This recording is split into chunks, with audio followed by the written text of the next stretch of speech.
Jesu Kristu inkosi. Ngiyambonga kakhulu uNkulunkulu. Ngiyambonga kakhulu. uNkulunkulu esimkhonzayo uqinisile ubaba ukuthi yena sinegunya nathi lokukhuleka. Izolo ntambama ngoba 8 bekhala ikhova ngaphandle komuzi. La eKhaya ngaphuma eminyango ngathi ngegama lika Jesu Kristu waseNazaretha anandawo lapho enikhala khona phusukani. Baba angikholwanga into eyenzekile. Zathi ukukhala ngathi uJesu Kristu inkosi ngicela nisuke. Sukani lapho aninamandla. Phezulu kwalomuzi wale eKhaya ngathi sukani hambani nanandawo lapho. Ngathi uJesu Kristu inkosi, uJesu Kristu inkosi. Kwavele kwathi ngithe ngiyongena endlini baba akusekho ngisho kodwa okukhalayo. Ngifuna ukumbonga kakhulu uNkulunkulu ukuthi ubaba methi nathi sinegunya lokukhuleka. Sicela kubafundisa ukuthi ubaba usuke eqinisekile. Angikholwanga sengizizwa seyithule. uJesu Kristu inkosi. uJesu Kristu inkosi baba. Ngicela ukuxolisa kuNkulunkulu baba. Ngangicele umkhuleko kubaba kade ngigula. Nginey'nhlungu engangizizwa kusukela esifubeni kuze kuyoshaya esiswini nasemphinjeni emva kokudla uswidi engangiyophiwe. Baba wangikhulekela. uNkulunkulu wangiphilisa. Ngiyambonga kakhulu uNkulunkulu baba. Ngiyaxolisa kakhulu ngokungabuyi. Ngilethe udumo kuNkulunkulu baba. Bekulokhu kuhleli nje enhlizweni yami ukuthi uNkulunkulu wangiphilisa kodwa futhi mina sengithule.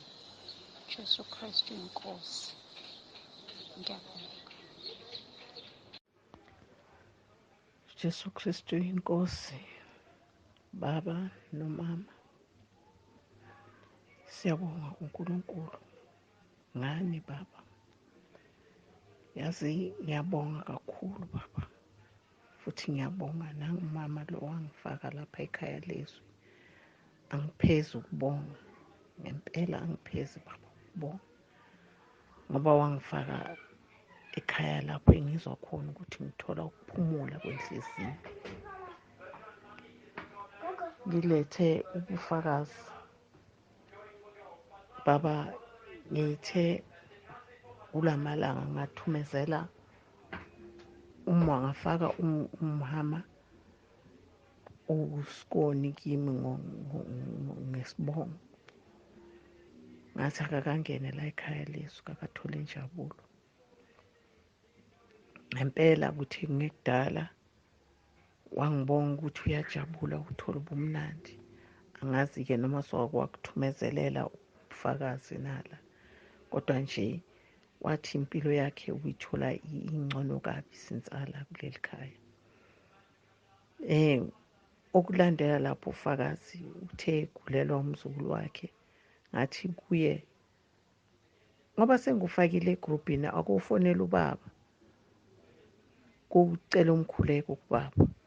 Baba ngiyamangala ukuthi uNkulunkulu uzwa inhliziyo zethu afeze izicelo zethu ngokuzwa ukuthi simthembile, ngokuzwa ukuthi siyazi ukuthi masikhuluma nawe sisuke sikhuluma noNkulunkulu qobo lwakhe. Avela kubona uNkulunkulu azifeze. Umfonele esebonga inhliziyo yakhe ijabule kakhulu. Ngosuku lolo ngimtshela ngalo ukuthi akafonele ubaba amcela ukuthi akamkhulekele for umntwana. Wangifonela ukuthi umntwana uphumile esibhedlela. Wathi uyabonga umkhuleko wethu nowababa. Ngiyabonga baba uNkulunkulu ngiyambonga kakhulu. Bukhulu udumo ngiletha kuye. Ngiyabonga baba. Ngiyabonga uNkulunkulu angigcine nje baba nomama. Ngoba kusekuningi baba kusofuneke niqoqe kulelizwe. Kuye kuNkulunkulu. Siyabonga baba uJesu Kristu inkosi. uJesu Kristu inkosi. Ngiyabingelela baba uNtsibande. Ngibingelele kumama uNtsibande.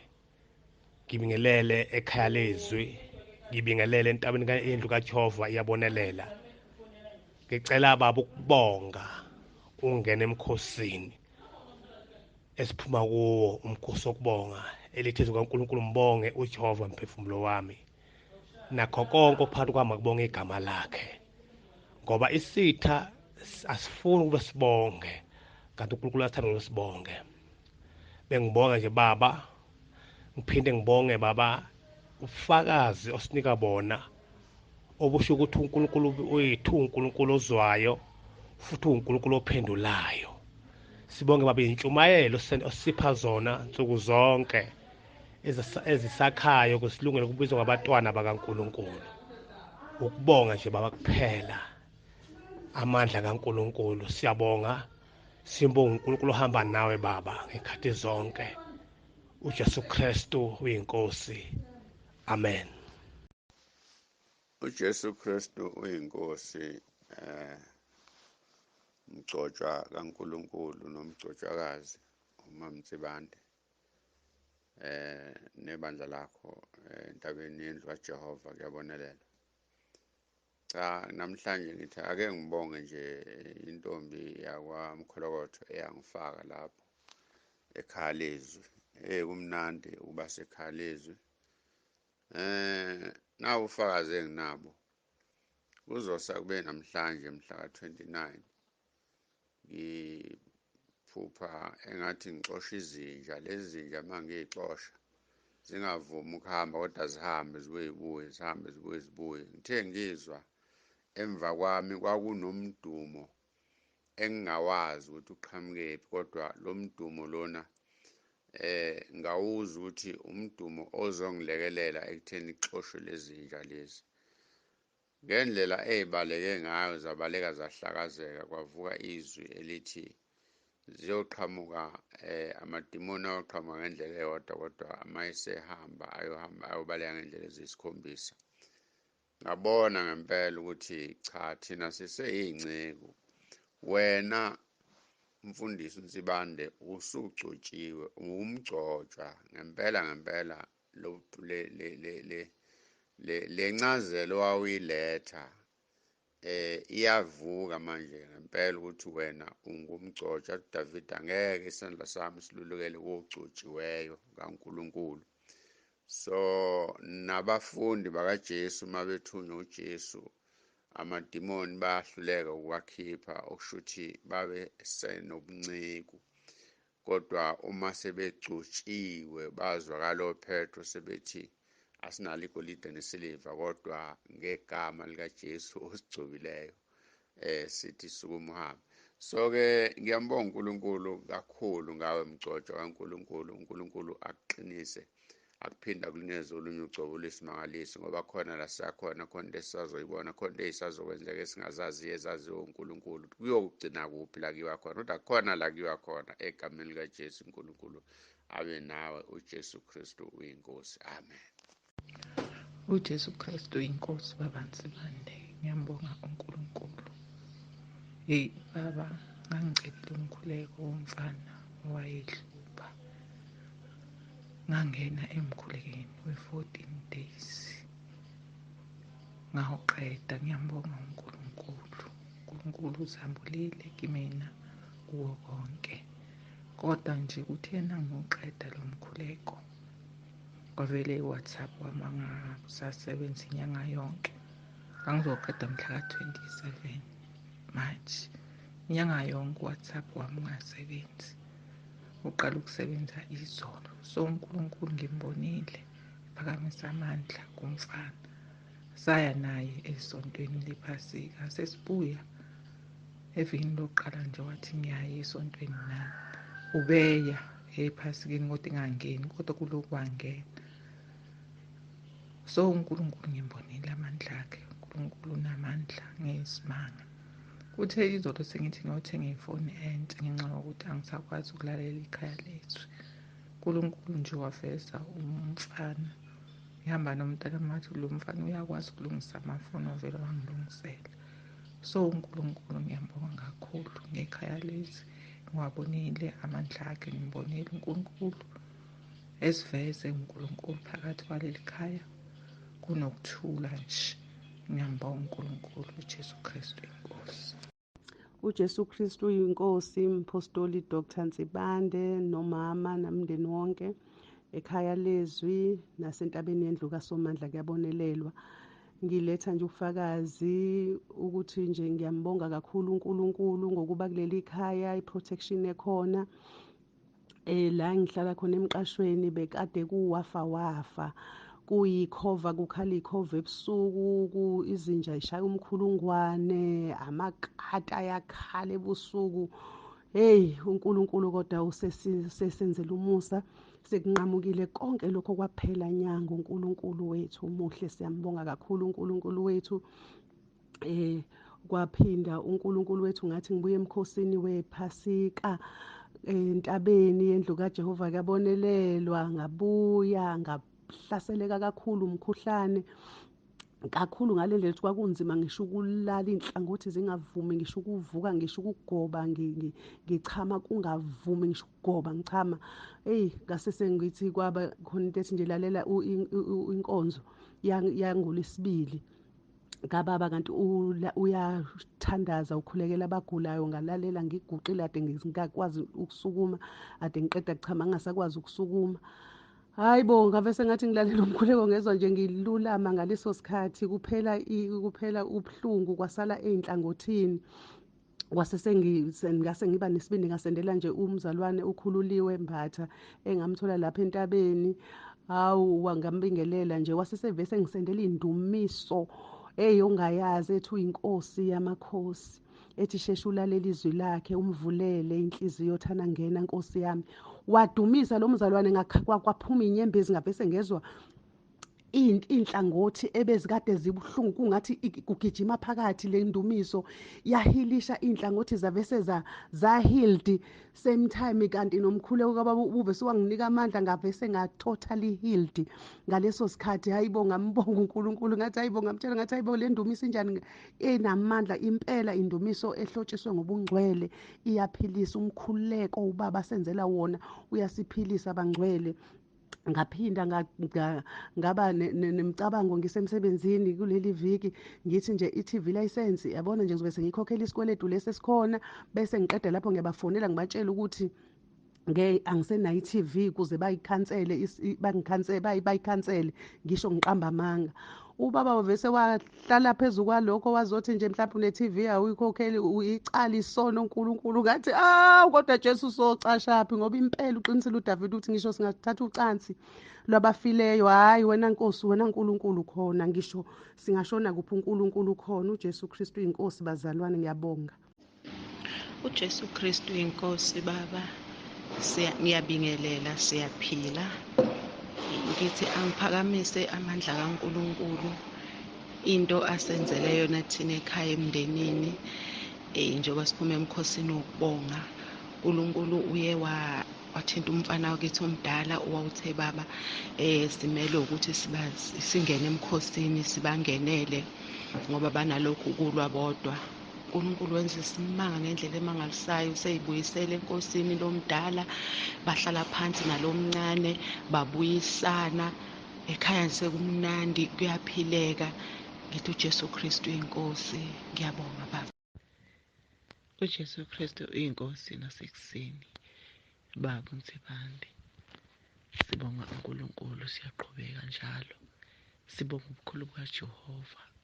uNkulunkulu osilethele wena baba. Ngaye ngacela umkhuleko ngasenda i-VN ukuthi ngilahlekele umntwanami uhambe egula isifuba i-TB asimazi ukuthi ukuphi. Hayi ubaba wangitshela ukuthi kumele ukuthi ngene ku-fasting ngikhethe ukuthi 21 or 40 days bengakaqali-ke ukungena ku-fasting. Lo baba ayikhulume ngayo kimi wabe ebuya umntwana. Wathi uma ebuya umntwana wabuye ephile sakha. Sahamba sayiklinikhi bathi hayi isifuba sakhe siklini, isikhwehlela sakhe siklini. And then bamcheck bathi nohlobo le-drugs abalibona emzimbeni wakhe. Wathi yena kodwa ngiyalibhema. bathi kodwa asilithole emzimbeni wakho. Esebuyile nje fika nje first day engena emnyango sambekela amanzi ngabe ngivula uRomans 10 verse 9 ngamkhulekisa yena. Senje sesizoyiklinikhi wayesemkhulekile.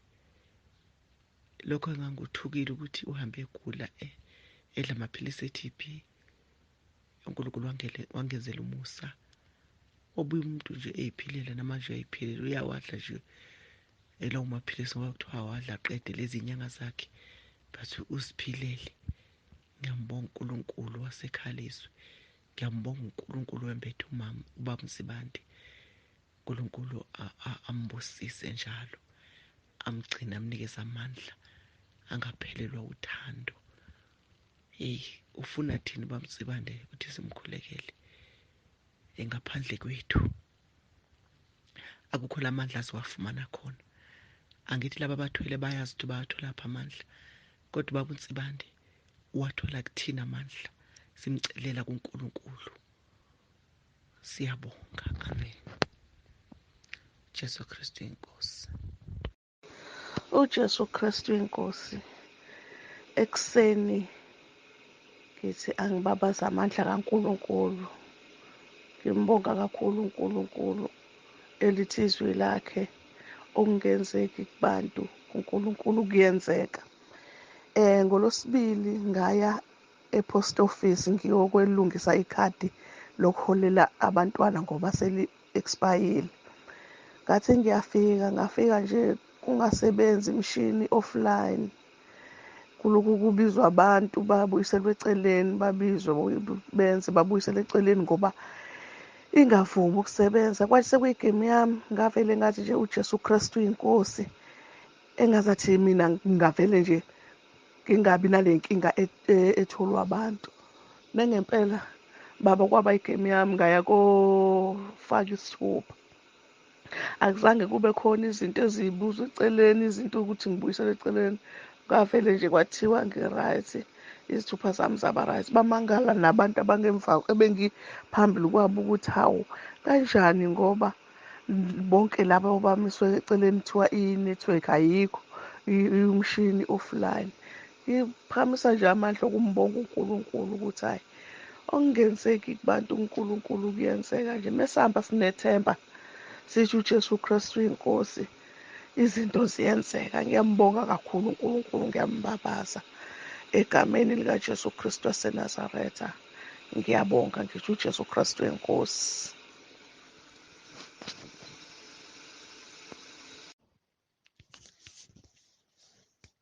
uJesu Kristu inkosi. Ngiyabingelela baba umpostoli egameni lenkosi yethu Jesu kakhulu. Ngibingelela nomama kwelihle igama lomfowethu uJesu Kristu. Ngiyambonga uNkulunkulu ekuseni kakhulu. Ngithi ake ngidlulise amazwi okubonga uNkulunkulu. Baba, selokhu ngangena kule gruphu ngake ngathi ngisangena ngahlaseleka kakhulu ngamaphupho okudla. Ngiyambonga uNkulunkulu kakhulu ngomkhuleko ukuthi selokhu ngahamba nale mikhosi esengiyiqalile noma ka-21 days engangenanga ngingakafiki. Ngoba ngifike ngomhla ka-11 January mengingaphosisi. Yonke imikhosi esengiyingenile oka-5 days, 7 days, oka-3 days, uNkulunkulu ungisindisile. Ngiyaphila baba, noma usathane efika ebusuku kodwa angidli. Ngiyambonga uNkulunkulu, ngibonga imikhuleko yakho osikhulekisa yona. uNkulunkulu akubusise. Ngikhumbula uJoshua, uNkulunkulu ekhuluma naye ethi qine noma isibindi ungesabi ngoba uzokwenza laba bantu ukuba badle ifa engelifungelwe yihle. uNkulunkulu wethu ngiyambonga kakhulu ngawe baba. uNkulunkulu akuqinise. Kuthi mase kuphelele ukuhamba elizweni siyokhuphukela ezulwini. uNkulunkulu asisize silalele. Siyamnxusa kakhulu uNkulunkulu. Ngiyayibonga igruphu enokuthula okungaka. Ngangingayifuni igruphu, angifuni uqamba amanga. Ngaba ngake ngayixoxa lento nomunye ngathi ngicela ungiyeke ngendaba zamagruphu. ngoba khona igroup engake ngayizwa kancane ngathi ayi kodwa ngiyambonga uNkulunkulu thanda ikhona igroup enje. uNkulunkulu ngiyakholwa ngidonswe uyena. Oyena ongisizile ngokuthi angifake kule group. Ngiyaqala futhi ngiyacabanga ngiyagcina. Ayikho igroup enokuthula okunje, ekhuluma ngoNkulunkulu nje kamnandi kangaka, enokuthula. Uthi uma useyivulele iy'nkonzo uzukuthula emphefumulweni. Siyambonga uNkulunkulu, akubusise, akugcine njalo, akusingathi. Inkosi kubusise uJesu Kristu. uJesu Kristu uyinkosi baba. Siyambonga kakhulu uNkulunkulu bakithi. Ngilalela inkonzo yokubonga. Inhliziyo yami kuyavuka nje ubufakazi esengibe late ukubonga kakhulu uNkulunkulu wangivikela. Bekathi ngisendleleni ngangiya eMaritzburg. Kusho ukuthi ngangingalalanga kahle. Ngifice ubuthongo nje etekisini ngilale ngithi mangiphaphama nje sizowela i-bridge. Mangiphaphama kufike nje into emqondweni ukuthi angithi uJesu Kristu inkosi. Ngisho nje ngiphimisele ngize ngisho kathathu. Ngithi uJesu Kristu inkosi, Jesu Kristu inkosi, Jesu Kristu inkosi mangiphaphama lapha. Ngithi masinyuka, masidundubala nje intaba yokuthi kade sihamba la ebridgini. Masidundubala sifice nje ingozi eyisimanga ekade nje yenzeka ngaleso sikhathi. Abantu impela besalele phansi. Ngambonga nje kakhulu uNkulunkulu, ngabuka ukuthi le ngozi cishe bekweyethu imoto and indlela eyayigijima ngayo imoto engangiyigibele. Ngambuka nje uNkulunkulu ukuthi kube akufikanga leli gama ukuthi uJesu Kristu inkosi. Maybe bekuyithina labaya engabe sasesileli laphaya. Kodwa uNkulunkulu wacezisela kwenye imoto eyayiphambi kwethu ukuthi nje leli gama elithi uJesu Kristu inkosi liwumsebenzi kakhulu baba. Ngilibonile lingivikela nje kakhulu, langivikela nabo bonke enganginabo emotweni saphepha. uJesu Kristu inkosi baba, amen. uJesu Kristu uyinkosi mpostoli. Ngiyabingelela ngalokukhulu ukutithoba egameni likaJesu Kristu. Ngibonga uNkulunkulu kakhulu ngenxa yokuthi asebentise wena. Ngiyambonga kakhulu uNkulunkulu. Tincane tibongo tami kulokuleka ngandela kona.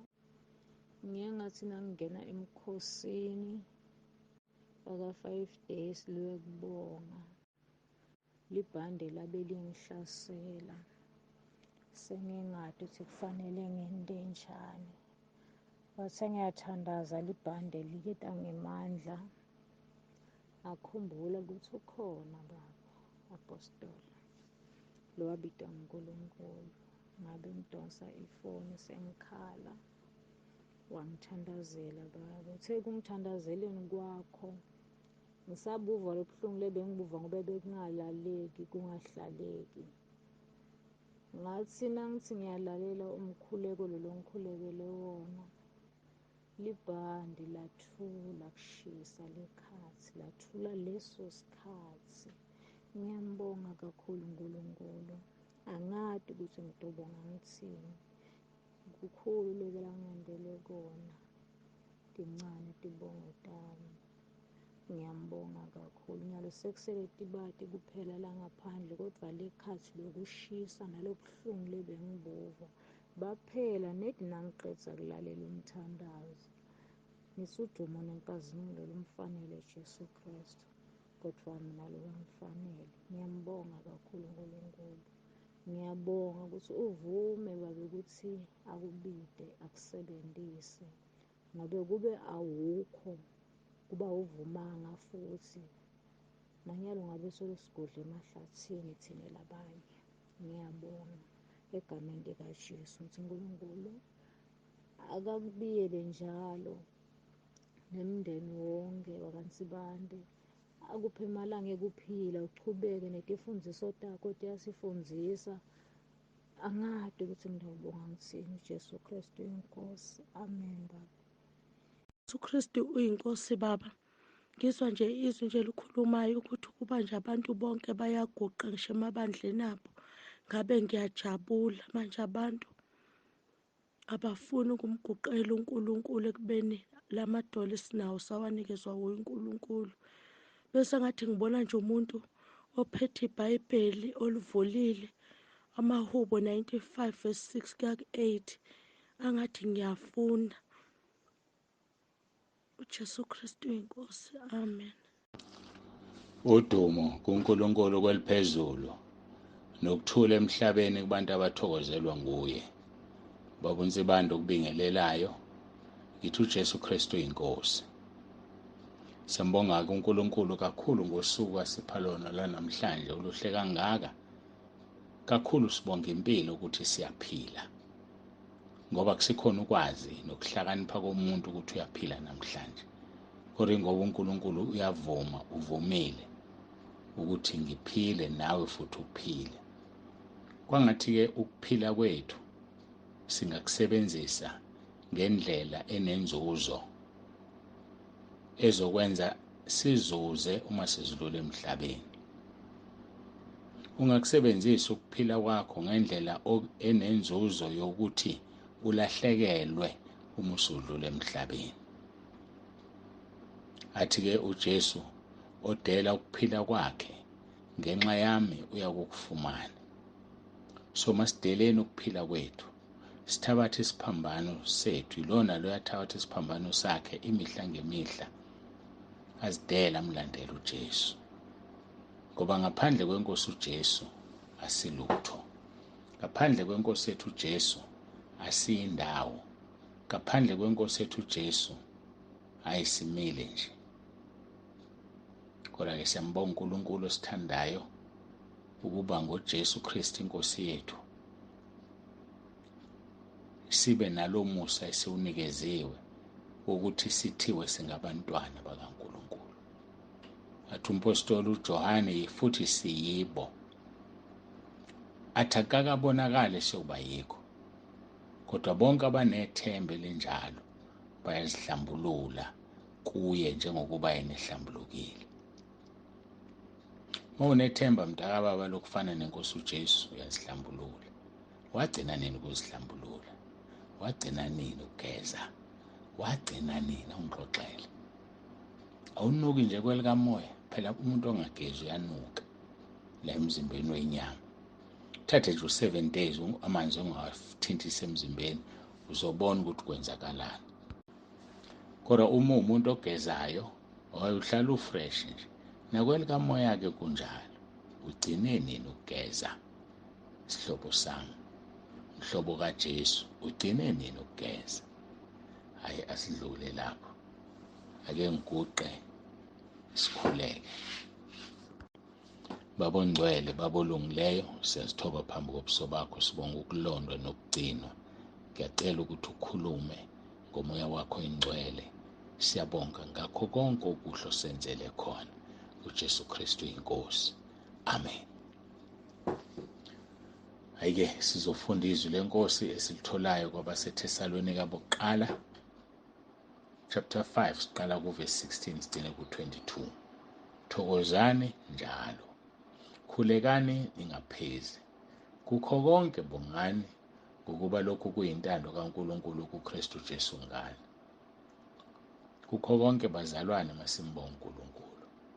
Athi kuverse 19, ningamcimi umoya, ningakudeleli uprofeta, vivinyani konke kodwa nibambisise okuhle, dedane kukho konke okubonakala kukubi.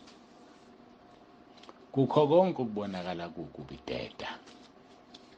Sesithi-ke ungaphuza amanzi ngebhodlela likabhiya. Abantu abakude bazocabanga ukuthi uphuza ubhiya, kanti wena uyazi ukuthi uphuza amanzi. Ngakho deda, kukho konke okubonakala kukubi ungakhuba abazalwane. Abazalwane bacabanga ukuthi uphuza ubhiya, kanti wena uphuza ubhiya.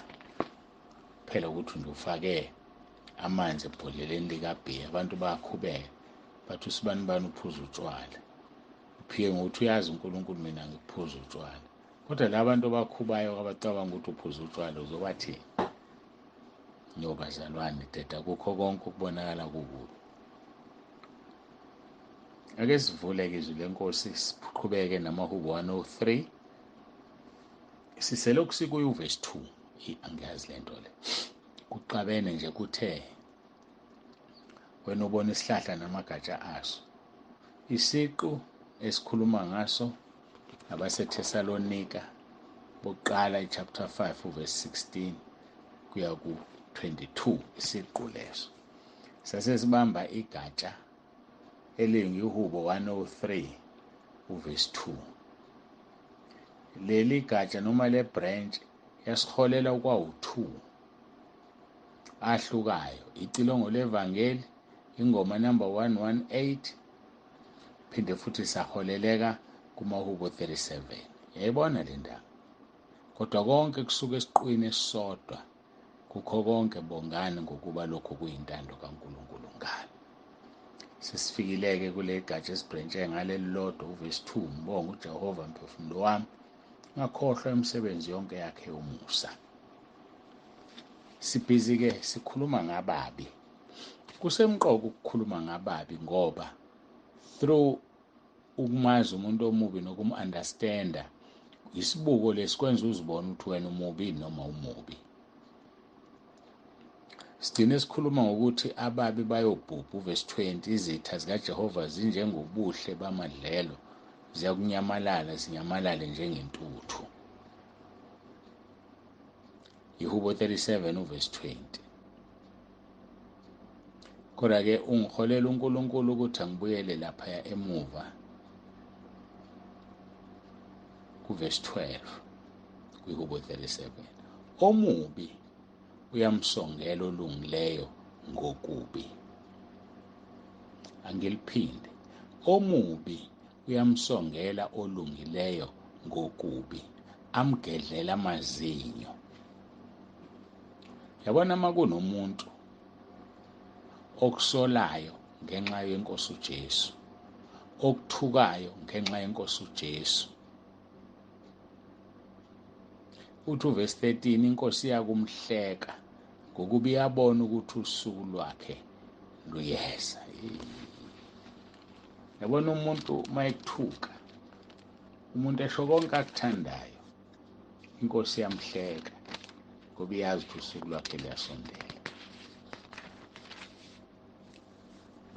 athi uJesu entshumayelweni yakhe yasentabeni Matthew chapter 5 verse 11 nibusisiwe nxa benithuka benizingela bekhuluma konke okubi ngani beqamba amanga ngenxa yami qikelela ukuthi awusolelwa iqiniso qikelela ukuthi nobusolwa nje akuyona into oyenzile le ngoba mawuyenzile usenkingeni kodwa uma ungayenzanga usolwa ngenxa kaJesu ubusisiwe nibusisiwe nxa benithuka benizingela bekhuluma konke okubi ngani beqamba amanga ngenxa yami athi verse 12 jabulani nithokoze ngokuba umvuzo wenu umkhulu ezulwini ngokuba kanjalo babazingela abaprofeti abanandulelayo so mntaka baba uthi uverse 12 omubi uyamsongela olungileyo ngokubi uverse 12 amahubo 37 amgedlela amazinyo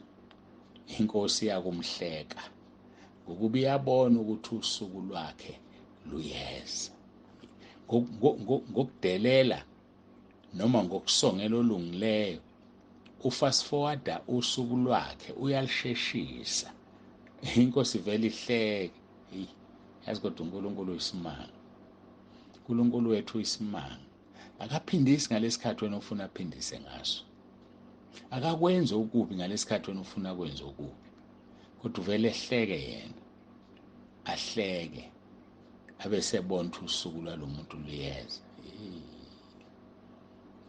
yazi ngathi ngiyaqala ukulibona leli verse kanti angiqali ngilidwebele ngisho ukulidwebela ngalifunda ngelinye ilanga kodwa liyangithusa ukuthi uNkulunkulu vele amhleke umuntu ogedlela wena amazinyo uNkulunkulu vele amhleke umuntu ogedlela mina amazinyo uNkulunkulu vele amhleke umuntu osongoza okubi ekusongozela mina ekusongozela wena uvela ahleke hayi sikhonza omunye uNkulunkulu uhlekisa into eyodwa ukuthi uyabona ukuthi usuku lwakhe luyeza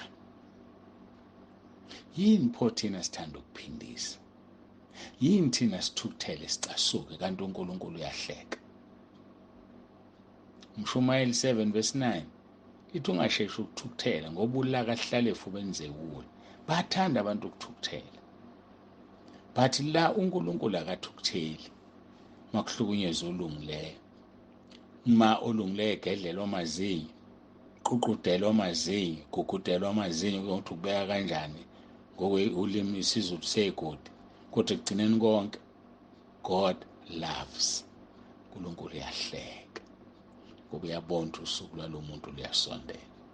Usifundisa ukuthi asisuthukuthela, asisuphindisa okubi ngokubi, uyena umphindiseli. Athi lapha kwabaseRoma uma isitha sakho silambile siphe sidle, uma somile siphuzise. Ngokuba ngokwenze njalo uyakuba ufumbela amalahla avutha ikhanda laso. Ayisengi-understand kungani uNkulunkulu ehleka, ngoba uyazi ukuthi ngesikhathi sakhe uma esephindisa kuzozwakala.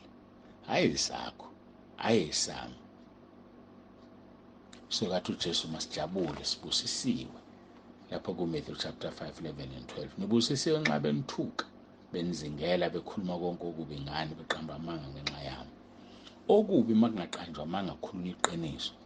Kuthiwa uhlonipha abazali wena, kuthiwa udelela abazali wena, uyaphendula wena. Kubike lokho, ngoba uNkulunkulu akumenza ahleke, kodwa kumenza nolwakho usuku athi luyasondela. Sizolokhu sithi kusondela olwababi nje, kanti kusondela nolwalo mzalwane onjani, ophindisayo, onika ithuba ukuthi izitha zikaNkulunkulu zemhleke. Ungalenzi lelo phutha, unganiki usathane ithuba, ungamcima umoya. Lithi ungakudelela uprofeta, kodwa nibambisise okuhle. Jabulani nithokoze, nibusisiwe, ngoba umvuzo wenu umkhulu ezulwini. Ngoba nabaprofeti esibalandelayo bahlukumezeka. Omubi uyamsongela olungileyo ngokubi, amgedlela amazinyo, inkosi yakumhleka. Ngokubi yabona ukuthi usuku lwakhe luyasondela. Verse 14. Ababi bahosha inkemba, bansale umtsalo wabo, ukuba bamuyise phansi ohluphekileyo nompofu, babulale abandlela ilungile. Inkemba yabo iza kungena kweyabo inhliziyo, imitsalo yabo yaphulwa. Kodwa uNkulunkulu uyamangalisa. Umuntu ohosha inkemba, ansala umtsalo, amuyise phansi ohluphekile noma umpofu, abulale abandlela zabo zilungile. Inkemba yabo izongena kweyabo inhliziyo, bazozigwaza ngowabo. Lithi imitsalo yabo izokwaphulwa. Ngakho ungayihosha inkemba uyihoshela omunye umuntu, nomtsalo ungawunsalela omunye umuntu. Musudlala ngomuntu ehluphekile, umxhaphaze, umwise, uhlekise ngaye, umhlebe, udlale usine ngethambo lakhe ngoba empofu. Mhlawumbe useyingane uhleka abampofu, uhleka ingane engenayicathulo, uhleka ingane ezidatshukelwe izingubo noma idatshukelwe amabhuluku, uhleka ingane zamabhuluku anembobo, uhleka ingane enecathulo ezingathungiwe iqhumile. Mhlawumbe ukuhleka kukujabulisa, namhlanje kuhlupheka wena. Awuboni ukuthi uNkulunkulu wakuhleka wathi uyalibona usuku lwakho luyasondela? Ubahlekile abantu, ubahleka abayizidalwa. Kubuhlungu uma usuthola ingane esidalwa, kubuhlungu uma lezi zinto sezenzeka kuwe, awuhloniphanga abazali bakho. Kubuhlungu uma zingasakuhloniphi ezakhe ingane. Usukhohliwe ukuthi wawunenkani wena, usukhohliwe ukuthi wawungathunywa wena, usukhohliwe wawubuya ngesikhathi osithandayo wena la ekhaya. Mase zikwenza ingane zakho sekubuhlungu, sekubuhlungu manje. Ababi bahosha inkemba, bansala umtsalo wabo, ukuba bamuyise phansi ohluphekileyo nompofu, babulala abandlela ilungile. Athi verse 15, inkemba yabo iza kungena kweyabo inhliziyo, imitsalo yabo yaphulwe. Qaphela okwenza komunye umuntu, uNkulunkulu uzokwenza kuwe sekuphindwe kaningi. Ngiyacela siguqe, sikhuleke, siye kuNkulunkulu wethu. UNkulunkulu ezulwini nasemhlabeni, Baba, egameni likaJesu siyabonga ngale nkonzo. Busise wonke umuntu olalele, umbusise ngokuthi alizwe izwi alenze ukuze angene ekhaya ezulwini. Siyabonga ngoJesu Kristu inkosi ephilayo. uJesu Kristu inkosi. Amen. Mhlobo kaJesu, ube nemntambama enhle uJesu Kristu inkosi. Siyabonga. Baba uNsibando ovalelisayo,